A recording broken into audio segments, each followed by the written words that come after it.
Roosevelt, whose family had been New York bankers since the 18th century, whose uncle Frederick was on the original Federal Reserve Board, was very sympathetic to the interests of the international bankers, and the interest was to enter the war, as we've seen, nothing is more profitable for international bankers than war.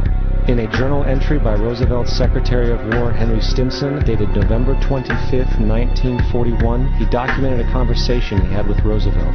The question was, how should we maneuver them into firing the first shot? It was desirable to make sure the Japanese be the ones to do this, so that there should remain no doubt as to who were the aggressors. In the months leading up to the attack on Pearl Harbor, Roosevelt had done almost everything in his power to anger the Japanese, showing a posture of aggression. He halted all of Japan's imports of American petroleum. He froze all the Japanese assets in the United States. He made public loans to nationalist China and supplied military aid to the British, both enemies of Japan in the war, which, by the way, is completely in violation of international war rules. And on December 4th, 3 days before the attack, Australian intelligence told Roosevelt about a Japanese task force moving towards Pearl Harbor. Roosevelt ignored it.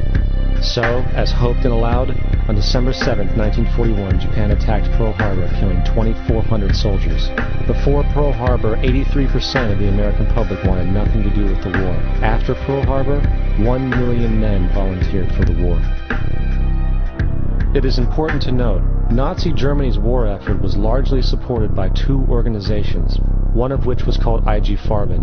IG Farben produced 84% of Germany's explosives, and even the Zyklon B used in the concentration camps to kill millions. One of the unspoken partners of IG Farben was J.D. Rockefeller's Standard Oil Company in America.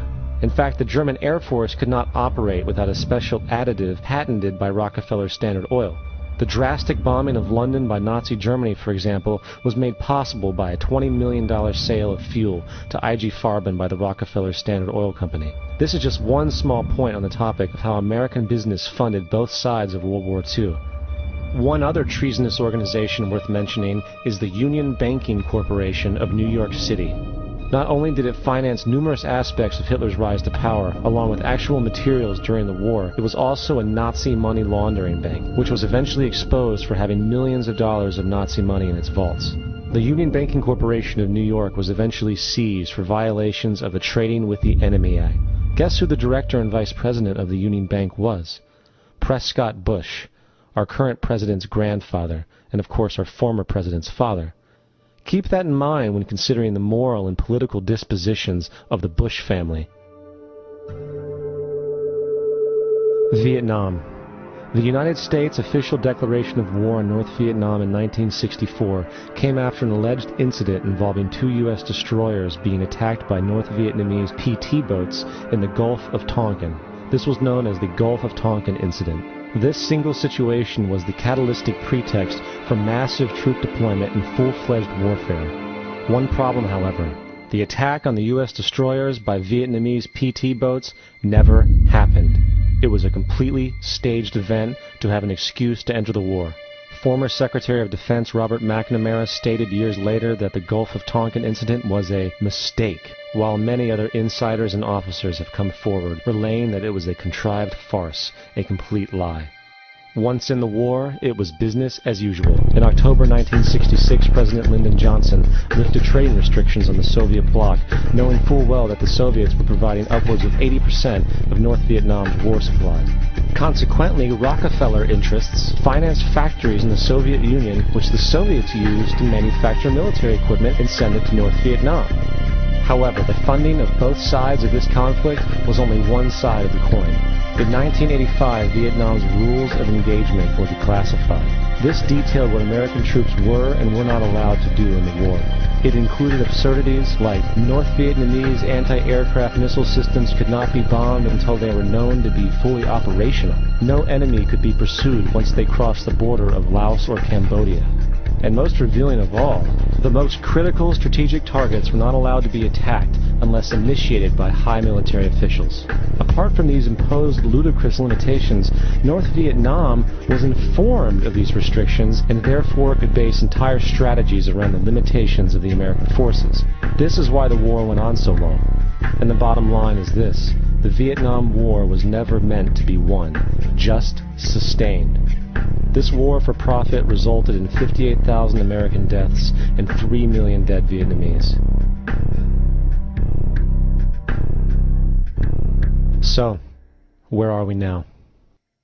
September 11th was the jumpstart for what is now an accelerated agenda by the ruthless elite.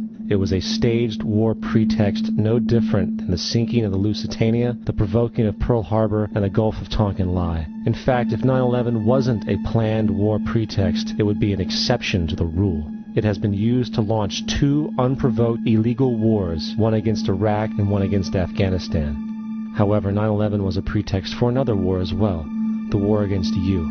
The Patriot Act, Homeland Security, the Military Tribunals Act, and other legislations are all completely and entirely designed to destroy your civil liberties and limit your ability to fight back against what is coming. Currently in the United States, unannounced to most brainwashed Americans, your home can be searched without a warrant, without you being home. You can in turn be arrested with no charges revealed to you, detained indefinitely with no access to a lawyer, and legally tortured, all under the suspicion that you might be a terrorist. If you need a painted picture of what is happening in this country, let's recognize how history repeats itself. In February 1933, Hitler staged a false flag attack, burning down his own German parliament building, the Reichstag, and blamed it on communist terrorists. In the next few weeks, he passed the Enabling Act, which completely eradicated the German Constitution, destroying people's liberties. He then led a series of preemptive wars, all justified to the German people as necessary to maintaining homeland security.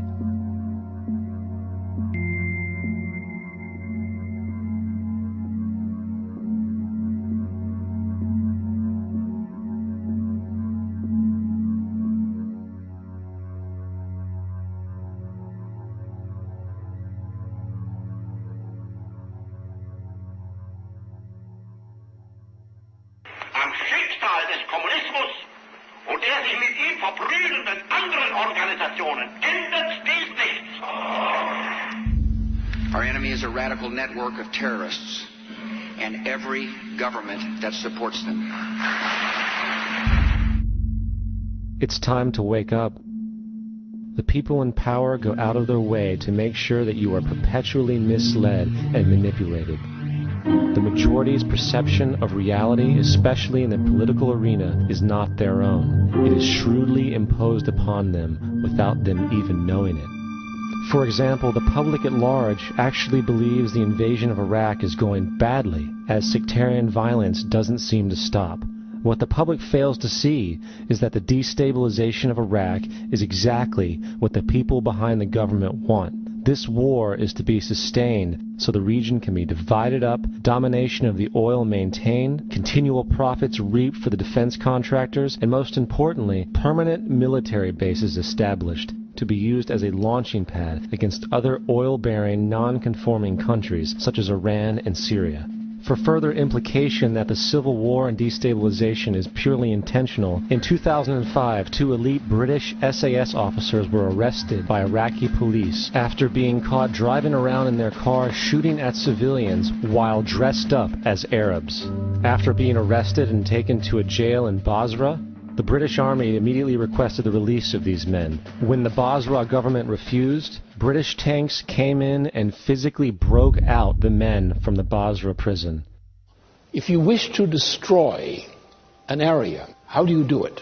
Well, there are 2 ways. You can go in there and bomb it and so forth, but that is not very efficient.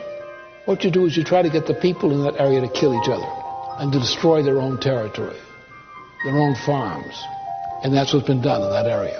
The way in which you destroy an opponent is get him to destroy himself by dividing his ranks against one another. Then you feed both sides. You have agents feeding both sides, inflaming both sides. And they kill each other off. And it's time that some of us woke up to this reality, to understand that people who try to maintain empires and create empires do it by manipulating the people they're trying